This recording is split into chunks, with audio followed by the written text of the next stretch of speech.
송은재TV 시작합니다. 윤석열 대통령이 오늘 국회를 찾아서 시정연설도 하고 여당 야당 의원들도 만나고 상임위원장들도 만나고 또 이재명을 비롯해서 오부 요인들과 간담회도 가지고 여러 가지 모임을 가졌습니다. 윤석열 대통령의 말입니다.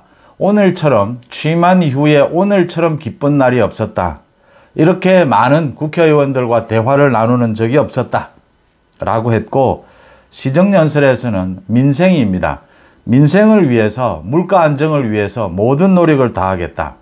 지금 이 미래 세대에게 우리의 이 빚을 넘겨줄 수는 없다. 그래서 예산안을 더 늘릴 수는 없다. 허리를 졸라매야 한다. 하지만 예산의 구조조정을 통해서 민생, 물가 안정에 예산을 집중 투자하는 방식을 통해서 물가 안정, 민생을 챙기겠다. 국회의원들에게, 특히 야당 의원들에게 감사하다, 부탁한다 말을 10번 가까이 했습니다. 그런데 야당은 신사협정까지 맺었습니다. 대통령의 시정연설, 예산안 편성을 앞두고 시정연설은 관례적인 것이고 대통령으로서의 의무입니다. 그런데 지난해는 민주당이 참석을 하지 않았습니다. 아예 보이콧을 했습니다. 올해는 참석을 하면서 이제 신사협정을 맺었습니다. 국회에서 고함을 지르고 특히 정청래입니다. 국회가 무슨 야구장인 것처럼 고함을 지르고 이런 행패를 부렸습니다. 그런 짓은 하지 않기로 신사협정을 여야 원내대표가 맺었는데 민주당이 또 그걸 깨버렸습니다. 이 국회의사당 앞에서 피켓 시위를 하고 윤석열 대통령이 다가가서 악수를 청하는데 노룩 악수, 쳐다보지도 않고 악수하는 이런 태도, 더 나아가서 김용민 의원, 이 김용민은 윤석열 대통령과 악수를 하면서 이제 그만두셔야죠. 이제 그만두셔야죠. 이런 이야기를 했다고 자신이 페이스북에 이제 그만두셔야죠 라고 이야기했다고 자신의 페이스북에 이렇게 홍보까지 했습니다.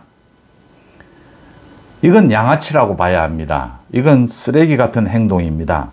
이건 윤석열 대통령에 대한 모욕, 더 나아가서 대한민국 국민들에 대한 모욕입니다. 김용민은 진적 국회의원의 자격이 없습니다.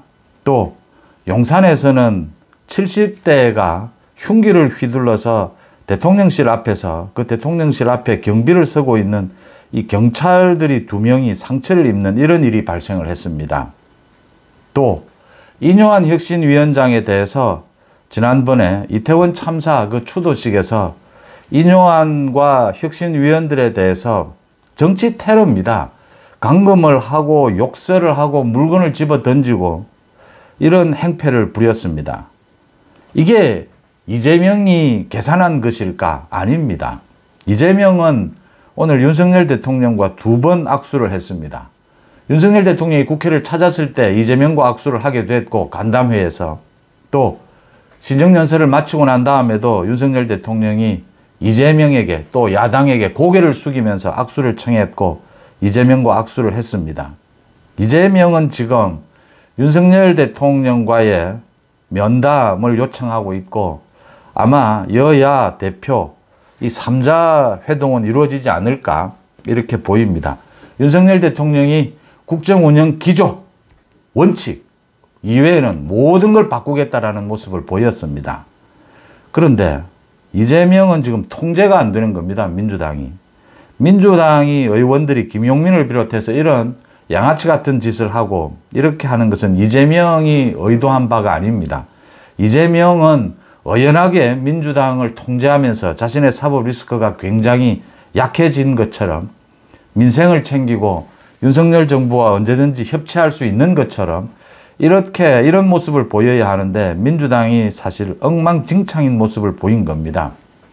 정치가 이렇게 선거를 앞두고 특히 많은 국민들이, 다수의 국민들이 선택을 하는 것은 선거에서 이기는 쪽은 언제나 합리적이고 상식적입니다. 비합리적이고 비상식적인 행동을 많이 한 쪽이 선거에서 대부분 지게 됩니다. 많은 국민들이 고개를 돌리게 됩니다. 잘 되돌아 보시면. 그래서 강성 지지층은 누구에게나 있습니다. 그런데 개딸과 같은 저런 정치 테러를 일삼는 강성 지지층은 우리 정치사에는 없었습니다.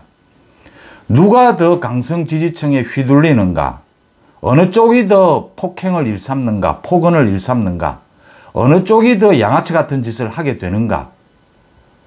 이게 여러 가지 이유로 정치권이 여러 가지 이권이 개입이 되기 때문에 여러 가지 이해관계 때문에 통제가 안 되는 상황이 발생을 합니다. 민주당이 지금 통제가 되지 않고 있다라고 하는 것입니다. 강서구청장 선거 패배로 또 이재명의 구속영장이 기각이 되면서 주도권이, 전국의 주도권이 민주당 이재명으로 넘어갔던 것이 20여일 만에 윤석열 대통령을 중심으로 해서 여권으로 넘어왔다라는 걸 오늘을 계기로 분명하게 느낄 수 있는 장면입니다. 특히 인요한 혁신위가 던진 혁신안 1호, 그게 두 가지였습니다. 대사면, 그 다음 험지 출마입니다. 이게 먹혀들고 있다. 그 다음 김기현이 어제 던진 정말 메가톤급 메시지입니다. 김포를 서울로 편입을 시키겠다. 이걸 오늘 계속 이어갔습니다. 이제 국회에서 특별법을 통해서 이걸 추진하겠다. 그렇게 되면 경기도의 반대, 여러 가지 지역적인 이런 것들이 의미가 없어집니다. 국회에서 특별법을 통해서 김포를 편입하고 더 나아가서 서울 주변에 지금 많은 김포와 같이 많은 도시들이 있습니다. 광명, 구리, 고양 등등 많은 다른 지역에 대해서도 주민들이 원하면 이걸 모두 편입을 시키는 방법을 추진하겠다. 메가시티 서울 이 정책입니다. 이 행정구역을 개편하는 것, 이게 굉장히 예민하기도 하고 수도권 이전, 수도 이전 이야기도 언제나 많이 나왔습니다. 행정구역 개편, 이것 이상의 정말 충격파가 큰 그런 정책은 없습니다. 이걸 던졌는데 문제는 민주당 이재명 쪽에서 지금 이 허를 찔린 겁니다.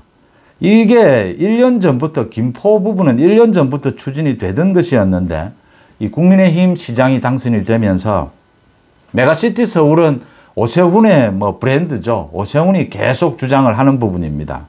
그런데 대비를 하지 못했다라는 게 선명하게 보입니다. 김기현이 이 허를 찔렀다라고 보이고 이 부분에 대해서 민주당이 뜬금없다. 서울 시민들이 반대할 것이다 라고 하는 전혀 설득력 없는 이런 이야기를 내놓으면서 완전히 주도권을 잡았다.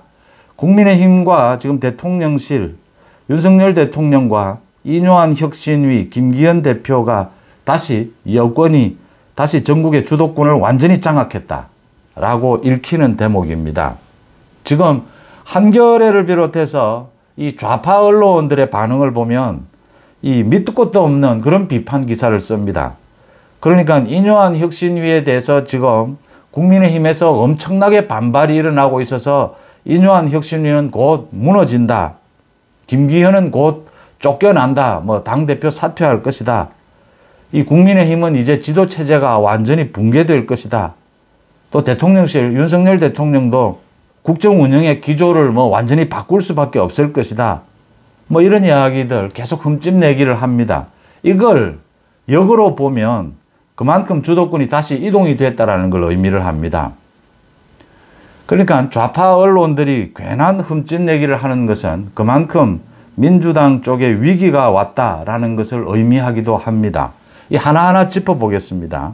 오늘 윤석열 대통령이 국회를 찾았는데 가장 쓰레기 같은 짓이 김용민입니다. 김용민이 대통령과 악수를 하면서 이제 그만두셔야죠 라고 하는 이런 폭언을 했습니다. 자신이 페이스북에 홍보까지 했습니다. 이런 내용입니다. 이런 내용을 지금 민주당이나 국민의힘 어느 쪽도 지지하지 않는 이 유동적인 국민들 누가 봐도 국민의힘이 좀 잘못한다라고 하더라도 그렇게 생각하는 국민이다 하더라도 이 김용민의 태도를 보고는 민주당을 지지할 수는 없을 겁니다. 정치는 이렇게 언제나 상대편을 밀어내기를 해야 합니다. 승부에서는 상대편이 후진짓을 하도록 상대편이 욕설을 하고 폭행을 일삼도록 비상식적인 일을 하도록 딱 거기에 김용민은 걸려든 겁니다. 김용민은 국회의원으로 자격이 예전에 없는 사람입니다. 이런 폭행이 계속되고 있습니다. 그러니까 인용안에 대해서도 그 이태원 참사 그 추도식에서 그 추도식 자리입니다. 거기에 어떻게 욕설이 나오고 정치 테러가 나올 수 있는 자리입니까? 그런 짓을 저지르고 있는 겁니다. 지금 민주당과 민주당 주변에 그 많은 폭력단체들이 저지르고 있는 그런 행동들입니다.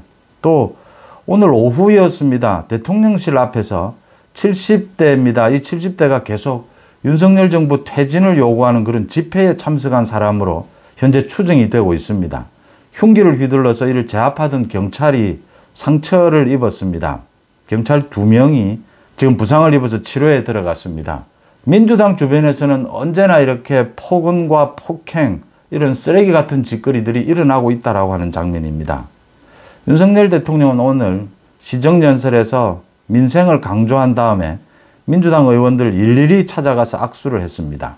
그런데 자리에서 일어나지도 않고 쳐다보지도 않고 악수를 하는 의원들도 있었고, 김용민처럼 저렇게 사람과 사람으로도 해서는 안 되는 저런 짓거리를, 대통령에게 저런 짓거리를 하는 것은 대한민국 국민을 무시하고 모욕하는 것입니다. 그런 짓거리를 했습니다. 윤석열 대통령은 또 오늘 그러니까 또 오부요인과 간담회를 거치고 난 다음에 시정연설을 하고 그 다음에 또 상임위원장들과 만나서 점심 식사를 했습니다. 그 자리에서 오늘이 가장 기쁜 날이다. 국회의원들과 가장 많은 얘기를 하고 많이 만난 그런 기회였다. 취임 이후에 윤석열 대통령이 그리고 시정연설을 통해서도 허리를 90도로 숙였습니다. 국민은 늘 옳다. 국회의원들에게 도움을 바란다. 부탁한다. 이야기를 입에 달고 있었습니다. 그리고 허리를 숙이고 일일이 민주당, 이재명 모두 악수를 청했습니다. 윤석열 대통령이 가고자 하는 국정 방향을 빼고는 모든 방식, 모든 메시지를 바꾸겠다라고 하는 윤석열 대통령의 유연함, 윤석열 대통령의 어떻게 보면 승부수라고 할 수 있습니다. 주도권은 확실히 이제 윤석열 대통령이 다시 잡았다. 이제 이재명은 그러지 않기를 바랐겠지만 민주당은 통제가 되지 않는다. 정말 국민들 앞에서 폭언과 폭행만을 일삼는 이런 모습을 보였습니다. 여와 야가 대조적인 모습을 보였다. 누가 책임이 있는 자세냐라는 부분에서 선명하게 드러났다 이렇게 보입니다. 더 놀라운 것은 어제 이 국민의힘의 김기현이 던진 소위 메가톤급 메시지입니다. 김포를 서울시에 편입시키겠다. 그 다음 김포뿐만이 아니라 다른 서울 주변의 모든 도시들도 주민들이 원한다면 모두 국회에서 특별법을 만드는 방식을 통해서 일사천리로 이 행정구역을 재편하겠다라는 겁니다. 메가시티 서울 계획입니다. 전 세계의 대도시들을 보면 서울이 이 면적이 좀 좁다. 전 세계의 지금 발전 방향이 메가시티 방식으로 발전해 가고 있다. 대도시 중심으로 이렇게 발전하고 있다. 이건 오세훈 시장의 지론이기도 합니다. 계속 주장해 왔던 부분입니다. 이게 민주당의 반응입니다. 민주당이 완전히 뜬금없다. 이게 굉장히 악성 공약 아니냐. 선거에 써먹기 위한 이런 정도의 비판을 하고 있습니다. 이건 민주당이 완전히 무장해제됐다는 걸 의미합니다. 대응을 못한다는 걸 의미합니다. 경기도를 통해서 반대하는 방법밖에 없는데 경기도지사가 이걸 반대하고 나선다고 해서 이걸 막을 수 있는 방법도 없고 아마 그렇게 되면 이 서울 인근의 많은 도시들 주민들이 대대적으로 반발하고 나서게 될 겁니다. 결국 민주당이 따라올 수밖에 없다라는 장면입니다. 민주당이 완전히 허를 찔려서 주도권을 상실하는 결정타가 되었다라고 보입니다. 그러니까 이 부분에 대해서 오세훈 시장이 각광을 받게 될 것으로 보입니다. 이 오세훈 시장의 지론인데 김기현이 이걸 어떻게 보면 차용한 것입니다. 김기현이 자신이 지금 상당히 어려운 입장에 있으니까 이 부분을 차용을 해서 이걸 터뜨리면서 굉장히 큰 반향을 불러일으키고 있다. 물론 윤석열 대통령실에서도 동의한 부분이다라고 읽힙니다. 대통령실은 좀 더 지켜보겠답니다. 여론의 추이를 좀 더 지켜보겠다라고 하고 뒤로 물러서 있는 상황입니다. 김기현에게 주도권을 준 것입니다. 이 지금 메가시티 이 정책에 대해서는 이게 앞으로 부산도 이 부분을 지금 치고 나와야 될 타이밍입니다. 그러니까 전 세계가 뭐 상해, 도쿄, 뉴욕, 뭐 어디를 보나 대도시 위주로 이렇게 발전해 가고 있습니다. 서울 중심으로 해서 발전을 해가는, 여기에 부산도 대도시, 메가시티, 오래전부터 부산도 그런 전략을 세우고 추진해 왔습니다. 부산에서도 이 타이밍을 놓치면 안 됩니다. 정치나 이 모든 것이 타이밍입니다. 부산에서도 빨리 받아서 부산 메가시티 계획을 발표를 하는 것이 좋을 것이다. 그러면 서울과 부산을 잇는 이런 축을 통해서 나라 발전을 앞당기는, 이건 지금 10년, 20년 전부터 나와 있는 국가 발전 전략 중에 하나입니다. 그걸 굉장히 시적절하게 터뜨렸다. 김기현은 이걸 통해서 더 나아가서 결단을 내리는 것이 좋습니다. 김기현이 지금 울산에서 1선을 더 하는 게 무슨 의미가 있습니까? 5선 의원이 되는 게 울산에서 하는 게 무슨 의미가 있습니까? 이제 혁신위에서 그런 제안도 나온 만큼 수도권 출마, 자신이 이 메가시티 계획을 자신이 추진을 하겠다, 책임지겠다, 그런 의미에서 수도권 출마하겠다 선언할 수 있습니다. 물론 뭐 불출마 선언도 굉장히 의미 있는 것입니다. 김기현이 이 부분으로 자신의 그 거취 부분을 묻으려고 하지 말고 이때 더 공격적으로 자신의 수도권 출마 또는 불출마 선언을 하게 되면 김기현의 리더십이 다시 살아날 수 있다라고 하는 점 평가를 합니다. 어쨌든 김기현이 던진 이 메가시티 계획, 서울시로 모두 편입을 시키겠다라고 하는 것은 필요도 하고 주민들의 호응도 얻고, 이 총선을 앞두고 뭐 총선 선거 공약이냐라고 하니까 국민의힘에서는 아니다, 오랫동안 준비해온 것이다 라고 했는데, 공약이어도 괜찮고 뭐 오랫동안 준비해온 정책이어도 괜찮습니다. 이게 우리나라의 발전에 필요한 것이라면 그 시점, 그 메시지의 질, 메시지의 방법은 정치권이 여러 가지 전략적 선택을 하는 것이죠. 얼마만큼 호응을 받느냐의 문제입니다. 민주당을 비롯해서 좌파 언론들, 혁신위, 인유한 혁신위와 이 김기현 지도부, 또 윤석열 대통령, 대통령실에 대해서 뭐 갖가지 근거 없는 비난들, 흔들기를 하고 있습니다. 그런 좌파 언론들의 근거 없는 비난을 역으로 보면 그만큼 지금 국민의힘, 여권, 대통령실이 빠른 속도로 주도권을 회복해 가고 있다.